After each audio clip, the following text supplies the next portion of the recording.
Alright guys, magandang araw sa inyo. Nandito na naman tayong bumabalik with another video of Gel Blaster. So, right now guys, this is my ARP9 version 2 Metal Gears. So, meron tayong gagawin ngayon. Mag-a-upgrade tayo. Upgrade tayo ng drum mag. Upgrade tayo ng 11.1 high torque motor. SHS ang brand.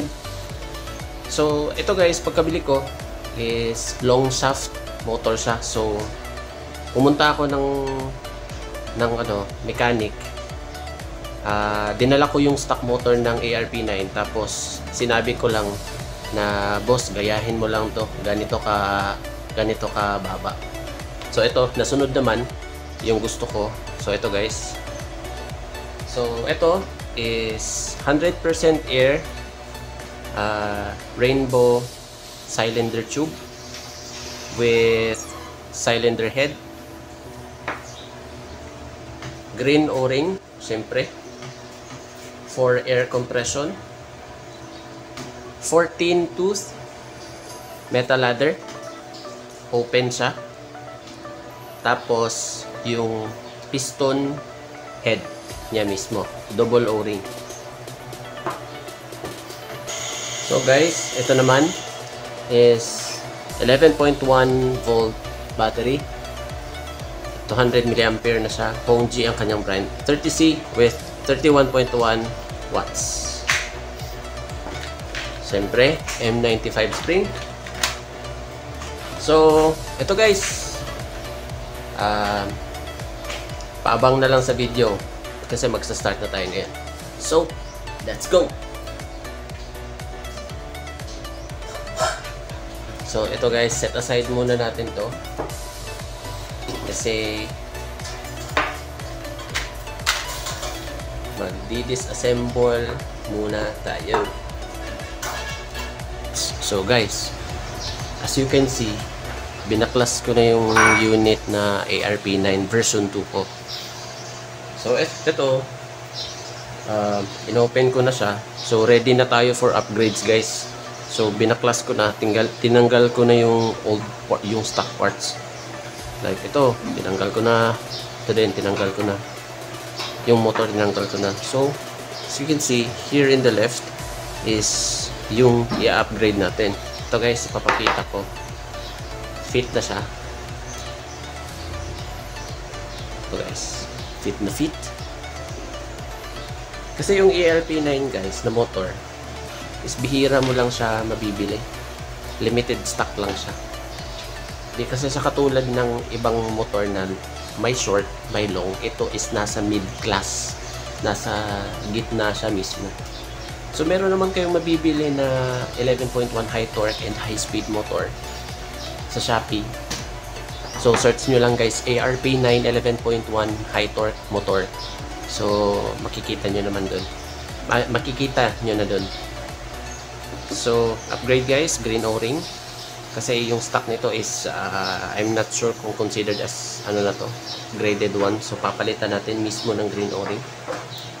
So, ito guys, 14 tooth metal ladder with piston head, double o-ring. Sa double o-ring,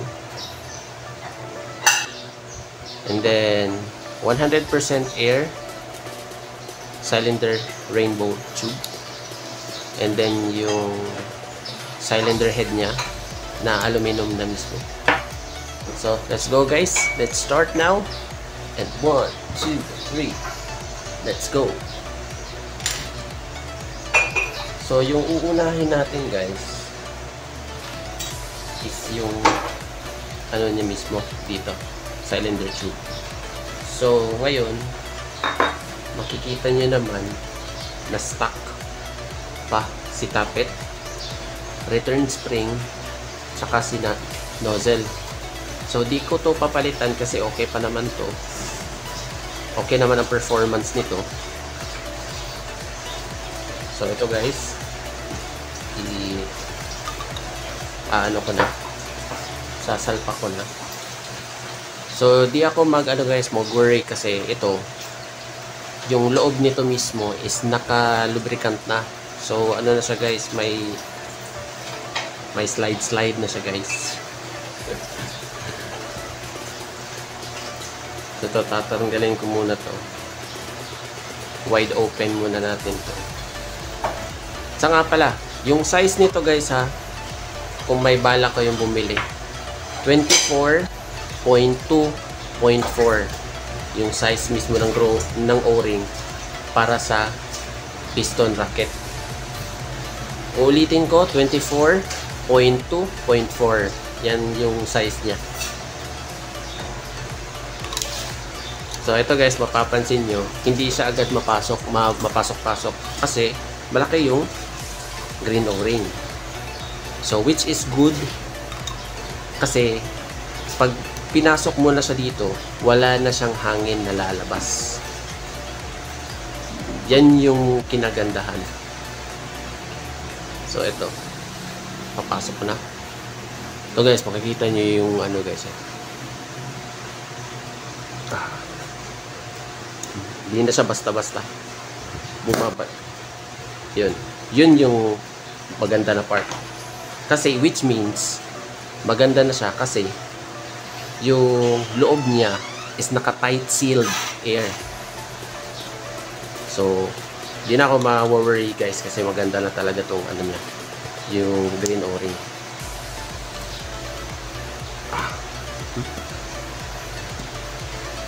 Bites.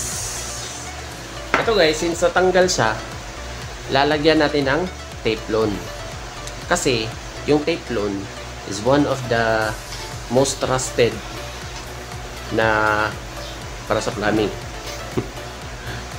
Kasi maganda na siya.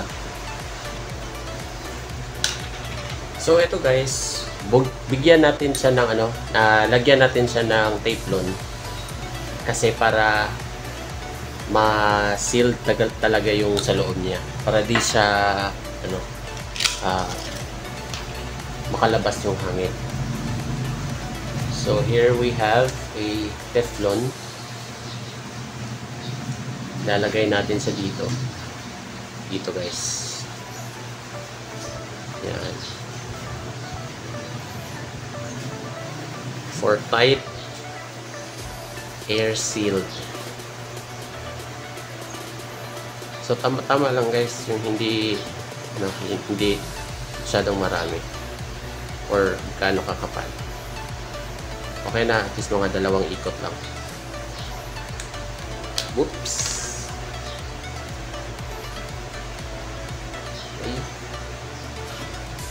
Ito na guys. Pasok nyo lang dito. Ganyan. Ganyan nyo lang. Yan. O diba? Parang wala lang. Tapos, pasok nyo dito. Push nyo very hard. Yun. Okay na.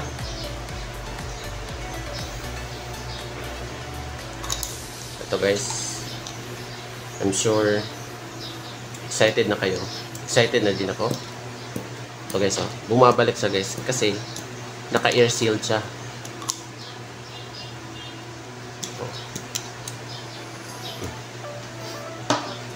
Right? So dito, pasok na natin sa dito.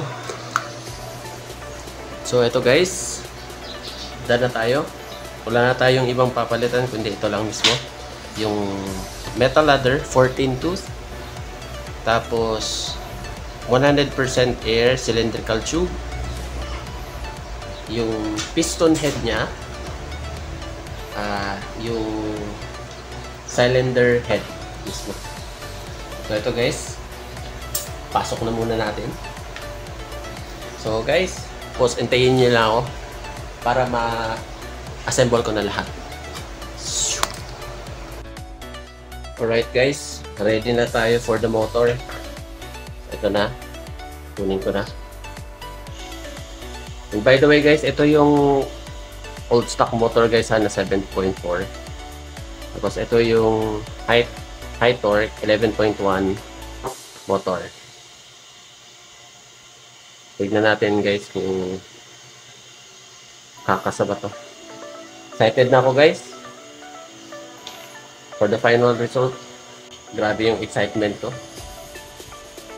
So hello guys, magandang araw sa inyo. So nandito na tayo, ready for test fire na. So guys, ito na guys, ang fully upgraded natin na ARP9. Naka 11.1 high torque motor na siya. Tapos naka 11.1 battery. Naka internals niya is aluminum na din. So tara, test fire. So mag-prime. Right. So ready to fire na tayo. So full automatic na.